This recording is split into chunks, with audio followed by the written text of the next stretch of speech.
একজন নেককার মানুষ ছিলেন।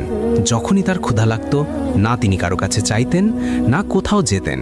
কেবল আল্লাহর রহমতে গায়েবীভাবে তার সামনে খাবার হাজির হয়ে যেত। একদিন হঠাৎ খাবার আসা বন্ধ হয়ে গেল। খিদের জ্বালায় ধৈর্য হারিয়ে উনি এক প্রতিবেশীর কাছে গিয়ে 2টো রুটি চেয়ে নিলেন। ফেরার পথে একটা কুকুর ওনার পিছু নিল। উনি বিরক্ত হয়ে 2টো রুটি কুকুরটাকে দিয়ে দিলেন।